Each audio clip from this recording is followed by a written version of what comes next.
recently had a good friend reach out to me and ask if I would tie up some Near Nuff Crawdads for him. So I thought that this would be a great opportunity to do this as a fly for this week. Here in the Midwest, we do not have a whole lot of trout in our streams, but we more than make up for the lack of trout with smallmouth bass. And crawdads are a huge part of the diet of the smallmouth bass. So July, August, September, having crawdad patterns anytime you're out on any water fishing for smallmouth is always a good thing. The Near Nuff Crawdad Crawfish, I think is how Dave Whitlock, the creator of the pattern, terms it, is a very versatile pattern. You can tie this up in a brown color such as this, or an olive, even an orange like a dark burnt orange. Black also works well. Crawdads will take on the colors around them in their environment. So if it's a greenish bottom, they'll be more olive. It's brown, they'll be more brown or dark colors. So anyway, it's a fantastic fly for fishing for smallmouth bass. It's a good trout fly too on trout streams. There's a number of steps to it that can make it a little bit more of a challenge to tie, but some steps we can eliminate to make this a little bit easier and a little bit quicker to tie. And those will be discussed as we tie the fly. So this is the Dave Whitlock's Near Nuff Crawfish, and we'll go ahead and get started.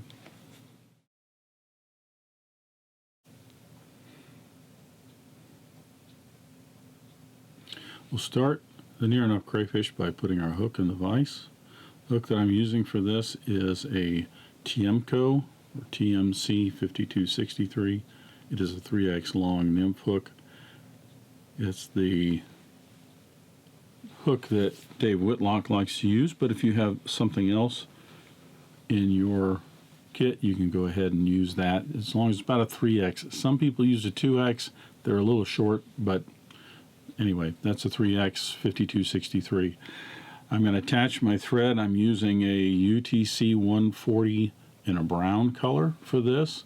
Your thread color is going to match whatever color you want to make the resulting fly, whether it's an olive, an orange, or rust, or whatever.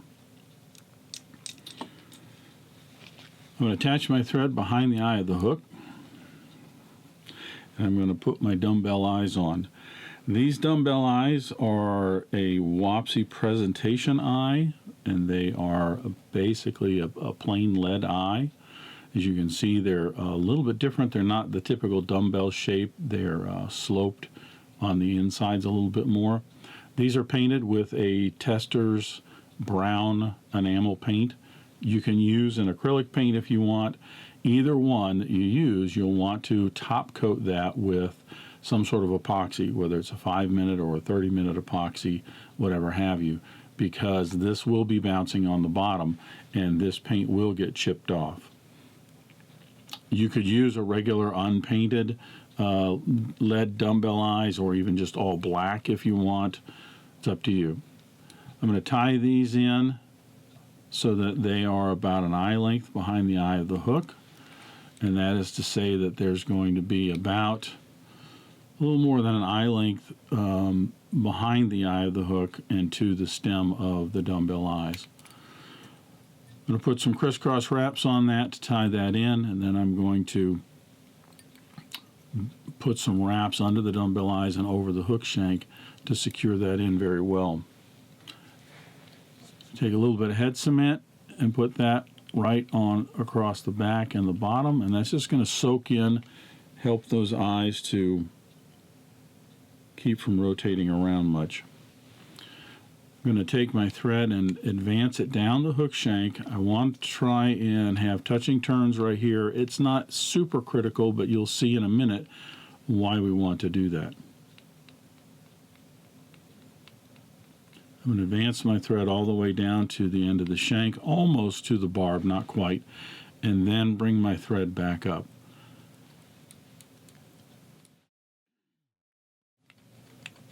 It's not critical that you have touching turns in here, but what we're doing is laying down a base of thread.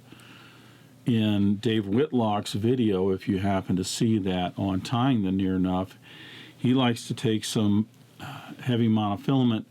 This is a 50-pound Mason hard monofilament. It doesn't have to necessarily be a hard monofilament, but this works very well.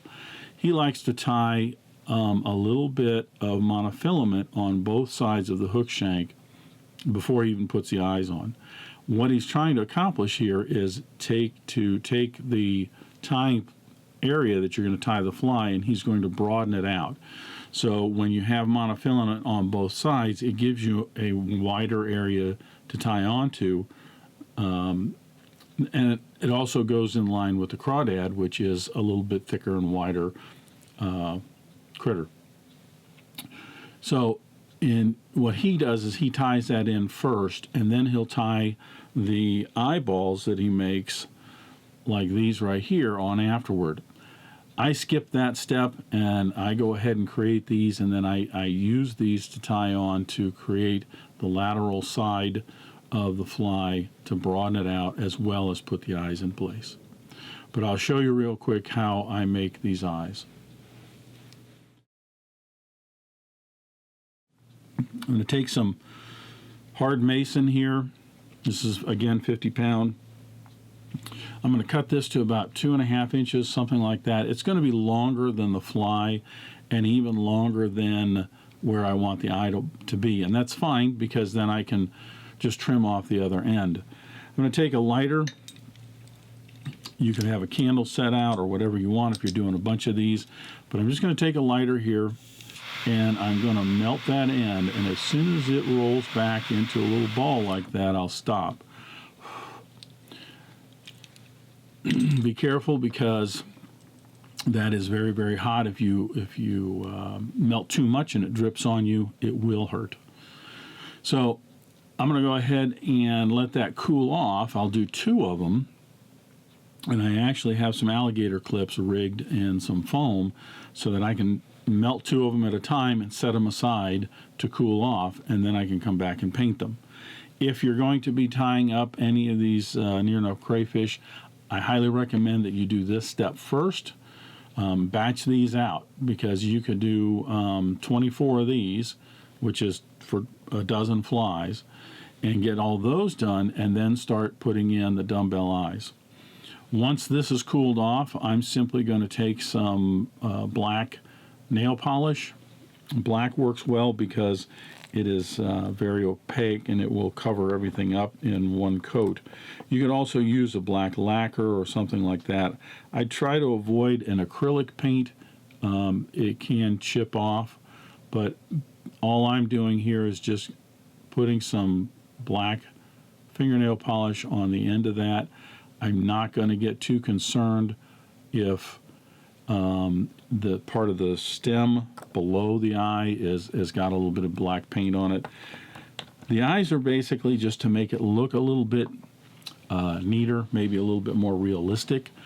I don't think they're necessary. As a matter of fact, Mr. Whitlock says that if you don't want to include them, don't.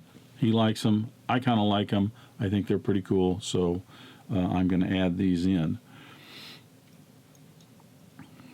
So I've got some pre-done, and I'm going to go ahead and tie these in now. What I want to do is I want to measure this so that the eye here sticks out maybe about not quite half a shank length from the bend, or even maybe half a shank length from the end of the shank right here to the eye. I don't want these sticking out way out here, because remember, this is the whole body of the fly. We want these to be fairly close to where the thorax area is going to be. But anyway, I can look and see where I need to cut that off. I'll cut the excess off. This is the reason that I run my thread back down here, because it is much easier for me to hold this in place here and tie that in. The easiest way to hold that in place and tie it in is to hold it like this along the hook shank, so that the thread pulls it into the hook shank and not around it. But in order for me to do that, I'm going to have to obscure your view just a little bit here. But as you can see, a few collecting wraps here gets that right on the side of the hook shank. Then I can start tightening up a little bit and wrapping that down a little bit more snug. I'm going to advance my thread down to where I stopped my thread wraps before, almost to the end of the shank, and then bring my thread back up to the other end to tie in another one. If this is off a little bit, in other words, it's not quite directly on the side of the hook, you can scooch that around a little bit, maybe even take some flat pliers and squeeze that down and get that in place. With that in place, I'm going to take my second eye and I'm going to do the same procedure. I'm going to measure it. Unfortunately, measuring it is relatively easy because I already have one in place. I can see where I need to cut that.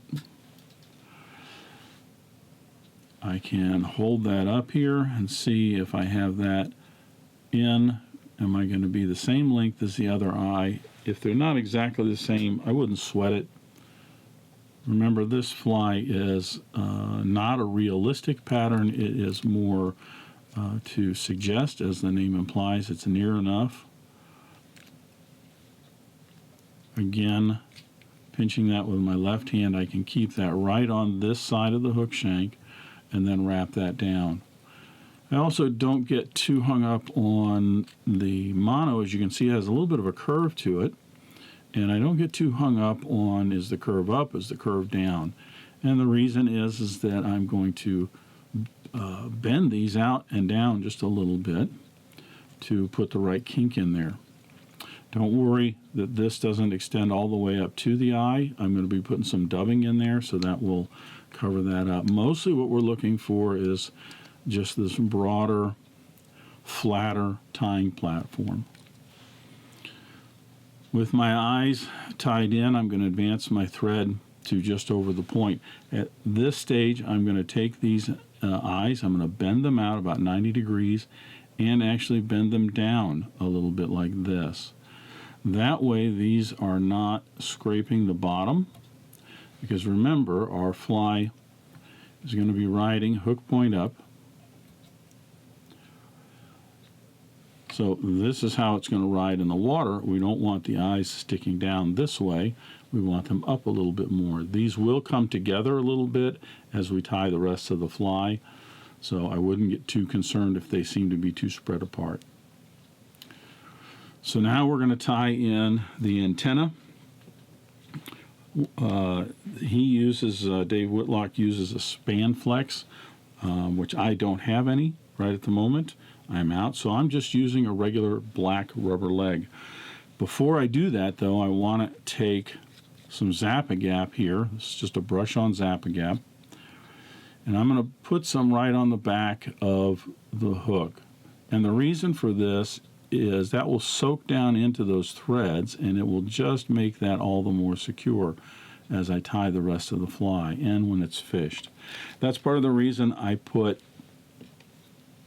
the initial thread wraps down the hook shank and back up, so that when this mono's put in and then the Zap-A-Gap's on it, all of that will be bonded and fused. So with that done, I'm going to tie in my rubber legs. I'm taking one section of black rubber, round rubber legs. You could use a square rubber leg if you want, whatever you happen to have. We want these to be on the outside of the body. So on the outside here and the outside here. We don't want them in the center together going this way, because the antenna on the actual crawdad are actually separated a little bit and out this way. They're not all brought together. Easiest way to do this is to take your rubber legs and just loop them around the fly like this, and then start with wrapping your thread down the hook shank right on top of the rubber legs, so those rubber legs will be right on the sides like this. If they tend to rotate a little bit over to one side or another, I really wouldn't sweat it too much, as long as they're not just, in a clump together there. You could, if you want, hold off and trim all of these after the fly is done, but while I have them in my hand here, I like to go ahead and trim these. I want the black rubber legs to be about 1.5 times the body length. I have some Sili-Legs. These are a pumpkin flaked Sili-Legs. You could use a barred Sili-Leg, whatever you want. Keep in mind, you're going to kind of want something that's going to match the color of the overall fly. We're going to tie these in and do the same thing. We're just going to wrap our thread around those, wrapping those down towards the end of the shank. I like to cut these. Some people will cut them the same as the black rubber legs. I like to cut them just a little bit shorter because it's going to have a little bit different movement in the water then. Lastly, our antennae are going to be some Flashaboo, or not Flashaboo, excuse me, Krystal Flash. This is a flash accent. I'm going to take one complete strand, and this is a Grizzly and an accent. You could use a copper or even just a pearl if you want. I'm going to do the same thing with the whole strand, one strand. I'm going to put it up under the hook shank here and tie that in. So it is on both sides, so as you can see, my legs, as these are tied in, and the antenna will tend to be on each side of the body. I like the antenna a little bit longer, so I'm going to make them about 2 times the length of the body. And that portion of the fly is done. I want to make a comment here about if you're going to be tying a bunch of these. I mentioned that you can batch out the eyes first off. If you are going to be tying a whole bunch of these, I've got a number of dozen I need to tie. What I like to do is go ahead and get the eyes done first, and while those are drying, then I tie in the dumbbell eyes to all the hooks. Then these will be dry, so I can come back, put the hooks in the vise, put the eyes on, put all the antennas on. At this stage, that I would batch all of those dozens out to this stage. Then I would come back and do the next steps, which is to actually build out the whole body of the fly.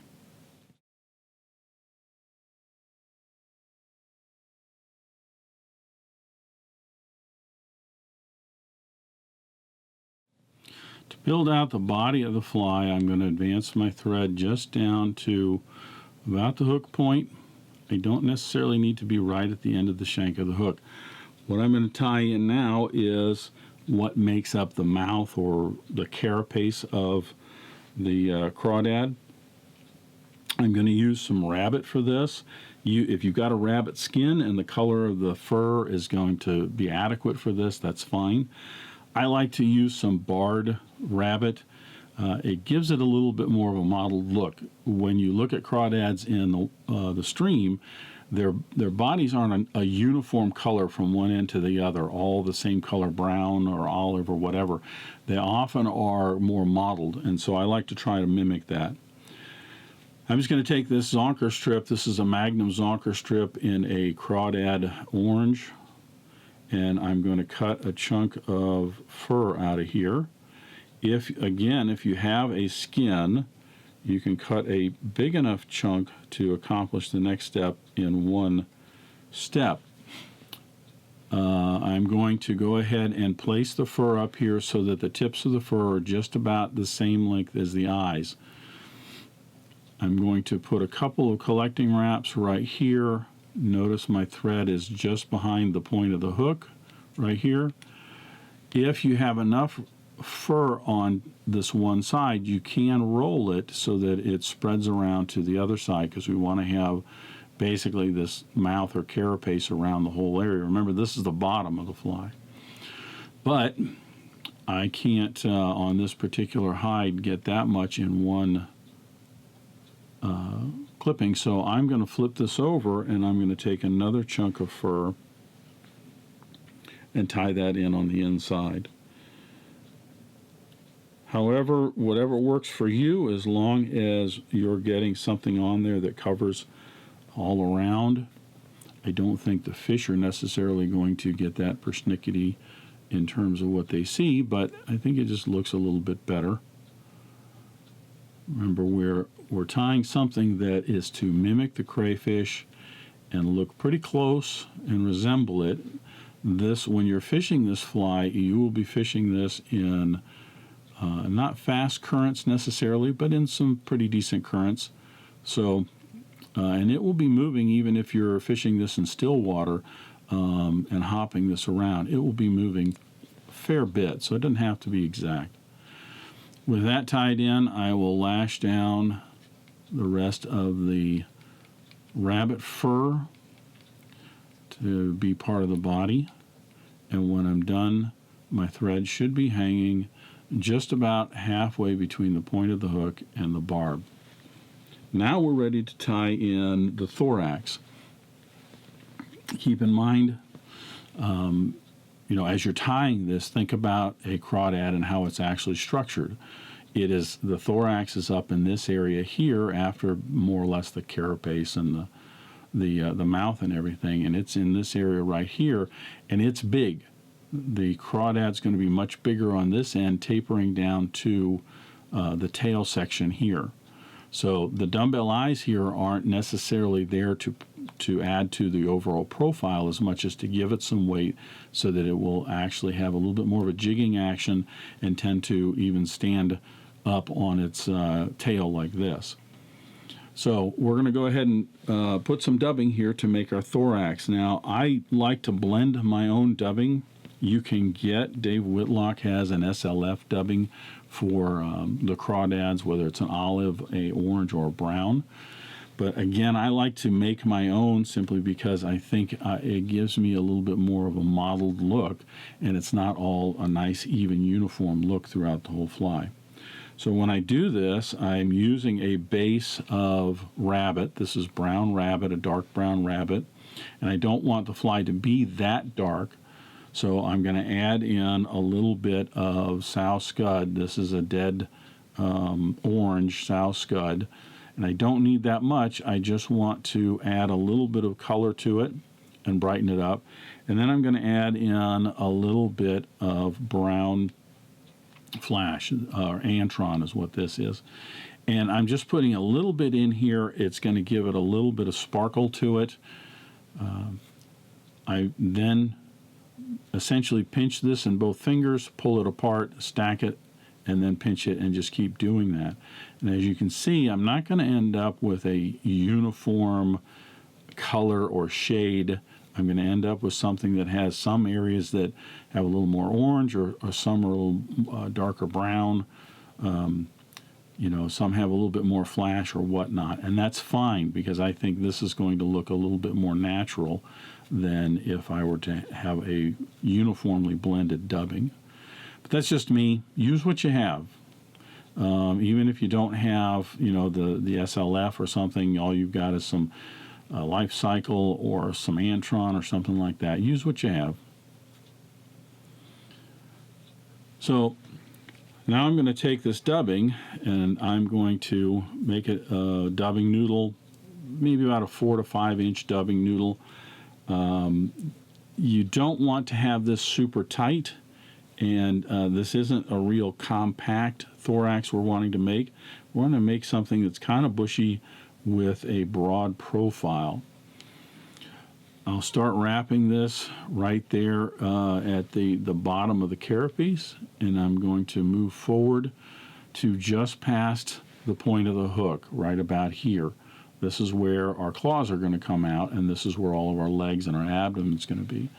So I'll go back and forth here, building up this thorax so that I have a nice ball right underneath the gap of the hook. If you want, you can add just a little bit more to make that a little bit bulkier. And you may not like direct dubbing this way. You might want to put that in a dubbing loop. That's up to you. However you prefer to do your dubbing, that's what you want to do. When you're done, get your thread right here at the end of the thorax, and now we're ready to tie in the claws, or the pinchers. For the pinchers, I'm going to be using, this is just a hen saddle, a Grizzly hen saddle that's been dyed brown. One mistake a lot of people make when they're tying this fly or even other crawdad imitations is they have the claws tied up right here at the front of the thorax. The claws don't come out at the front of the thorax. They actually come out almost to the back of it, but just forward a little bit. So we're going for that look. The other thing is they tend to pick feathers that are much more rounded, and they tie these in and try to have a large profile on those claws or pinchers. And you don't want that. As a matter of fact, Mr. Whitlock mentions that he would rather see you be on the small side or even eliminate them altogether. And my experience and articles that I have read would substantiate that you're better off with smaller pinchers. Smallmouth, which is what this fly is mostly tied for, do not like big pinchers, and I don't think most animals would, because you don't want to go trying to eat something that's big enough to actually hurt you. So smaller pinchers are better. I'm going to be taking feathers from the lower section down here, and I don't necessarily need them rounded. I actually want something a little more elongated like this, because that's the way the claws are on a crawdad. They're narrower and longer. They're broader in the middle, but they don't come out and real fat and rounded. And I need 2 feathers for each claw. So I'll pluck out a couple of different feathers out of this to make up the 2 different claws.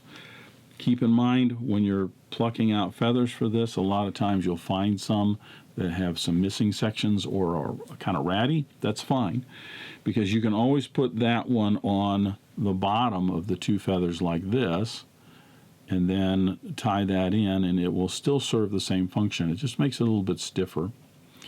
I want to measure this so that my claws are going to be the length of the body. I'll chop the excess off here. Double check my measurements. See, that's too big of a claw if I were to tie that in on the side right there.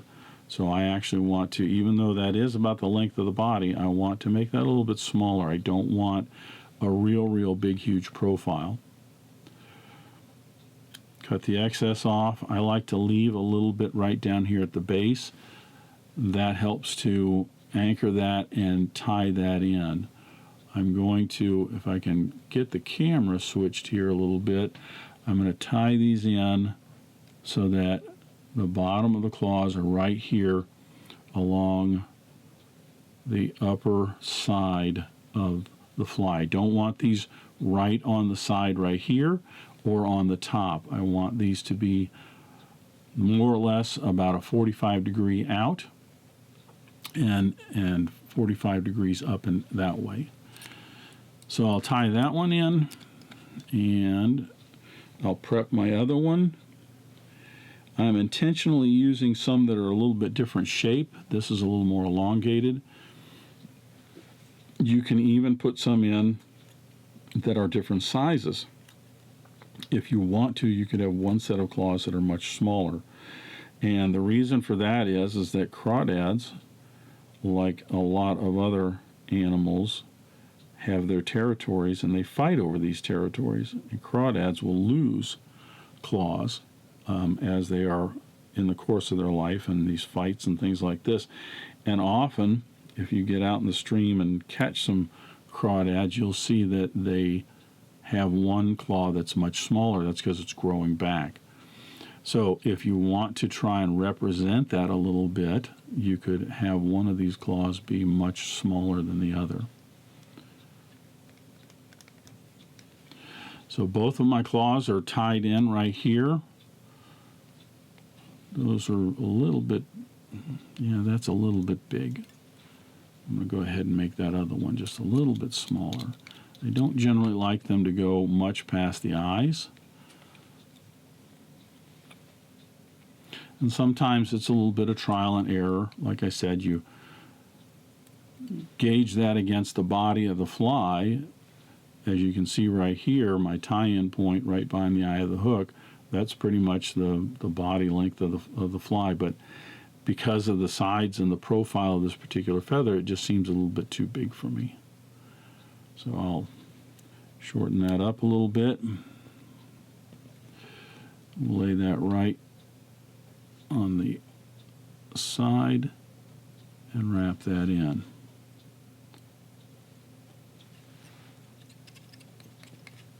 Just going to wrap down here and tidy this up just a little bit. Now we have our pinchers tied in. We are ready for the abdomen and some legs. The legs are represented again by one of these hen hackles. I'm going to choose a large hackle from the back end of this neck, or I should say this saddle. I like to use some of the fluffy feather fibers right here for my initial legs right up front. So what I'm going to do is cut this feather just right where the rachis right here narrows up. I'm going to reach in and cut that off. And then I'm going to peel off maybe about 1/4 of an inch to 1/8 of an inch of that stem. That way when I start to palmer this, these will be the first legs that are up there. Keep in mind, you do want to tie this in by the butt end so that when we wrap this on, the legs up here are going to be longer than the legs down here by the tail, which is naturally how that occurs in crawdads. So I'll tie this in right up on top or on the side. I leave a little bit of gap on the stem right there, so when I start to wrap around, my legs will actually start to stick out towards the bottom. Now I'm ready for doing the abdomen. You can, again, do this however you choose. I have found in doing these flies that if I have my thread down here, it's much easier for me to make a longer noodle that's narrower up front or skinnier up here and wider in the back to get that profile. Because what you're wanting here is, remember, it's narrower or a smaller diameter down at the tail, and it's going to be thicker as you get up towards the thorax. We want to take the diameter of the thorax that I have right here and match that and have it naturally taper down nice and smooth.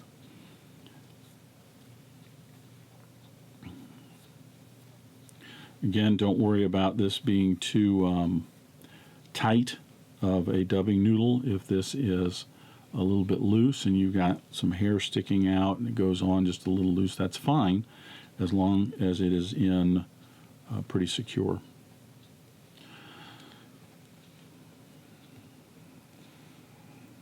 So I'll start wrapping right by the dumbbell eyes. This is my tail section, and notice I'm spreading those wraps out so that that's nice and narrow, and then as I get up here, I'm bringing those wraps a little bit tighter together as I work my way on up to the thorax. This allows me, and at least for me, this works in terms of it's easier for me, for whatever reason, to get that size correct than if I start fat down here and try to get it narrower. You may be different. But you'll notice on the bottom side now, our whole body is nice and smooth and even all the way through, fat up by the thorax and narrowing on down. If you want to have that a little bit fatter, you certainly can. I'm actually pleased with it, so I'm going to wrap my thread just right over the top of that, and that's going to help also hold that body in. With my thread down here by the eyes, I take my hackle pliers,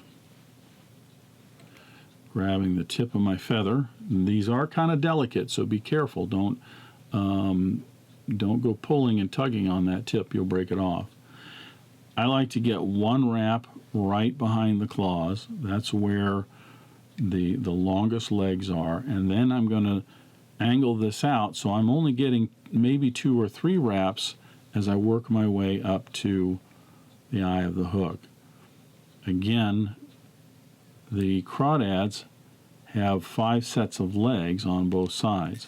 They're not millipedes. We don't have to have thousands of legs underneath here.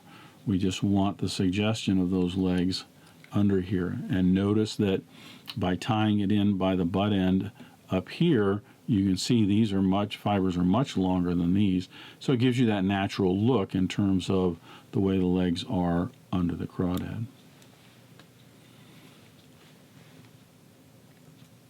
Those tied in, I'll secure my thread down here. We have some more dubbing to put in around the eyes and a couple of other steps, and our fly will be done.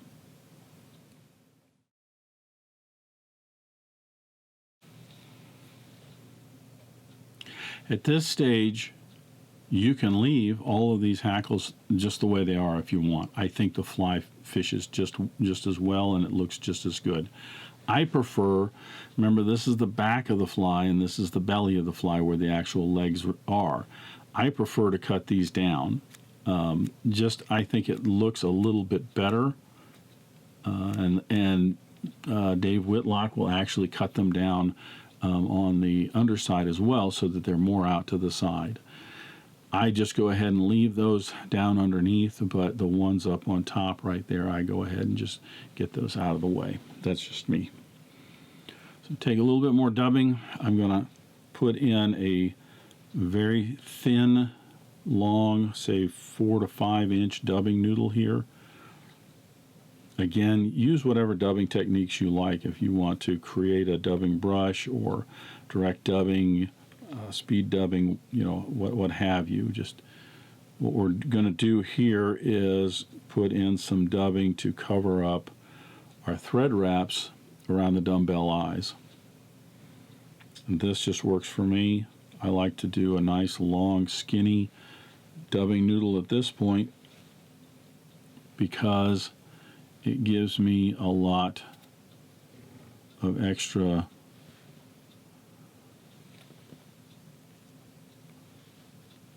room, so as I'm doing crisscross wraps like this, I'm not building up and bulking around those dumbbell eyes super fast. I do want to just go ahead and get that tied in, wrapped around there, so see everything's covered up real nice here. Everything on the back side is all covered up very nice here. I do want to get a few wraps right up in front here for the next step. Otherwise, our tail that we're going to put in tends to want to stick straight up, which I think is fine also. This step right here, we're going to put in the tail of our crawdad. A lot of people skip this step, and I think you probably could go ahead and skip it. But at the same time, this is something that the original pattern had on it. So I just like to show that. I'm going to take another little tuft of rabbit fur off my zonker strip. I don't want to tie the whole thing in because look at the proportions of my fly. The crawdad's not going to have a tail that's that long. I just want a little bit back here to kind of suggest that there's a tail. Remember, this is the belly right here. This is the bottom of the fly. So I'm going to hold that in place and get a couple of collecting wraps right around behind the eye of the hook. I can then scooch all of that up, get one nice tight wrap around it, and then cut the excess off.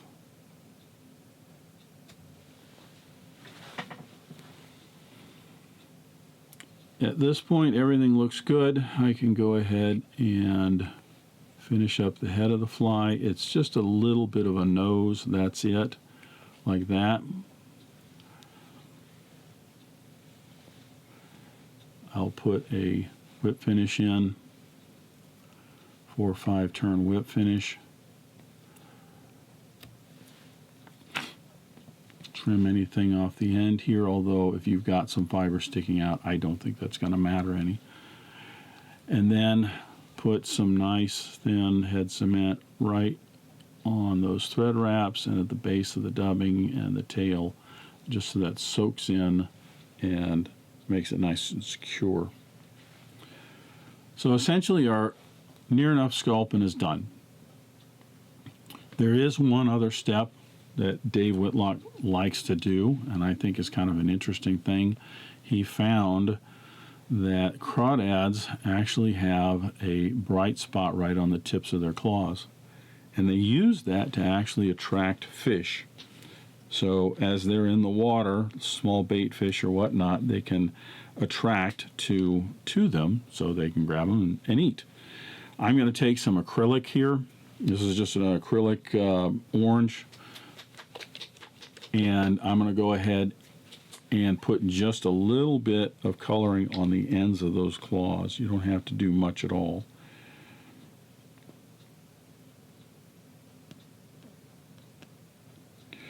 You don't really want to put a whole lot on here.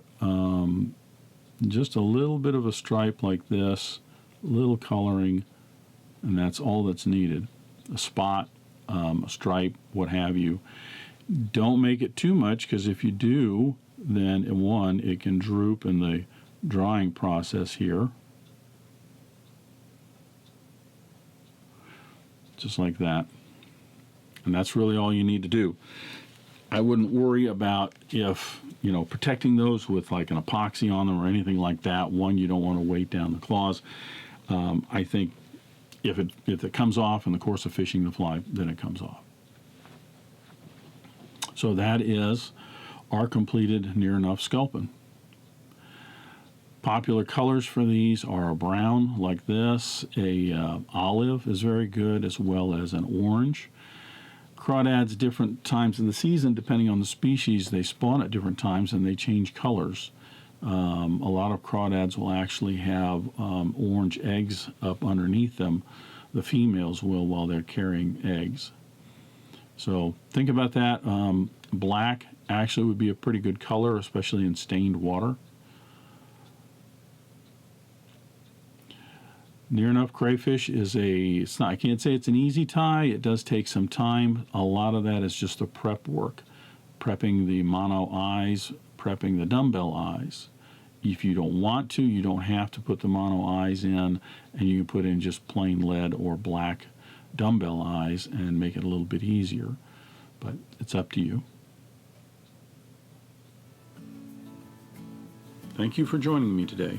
I hope you enjoyed this video and not only learned a new pattern, but maybe learned some new techniques and a few new skills.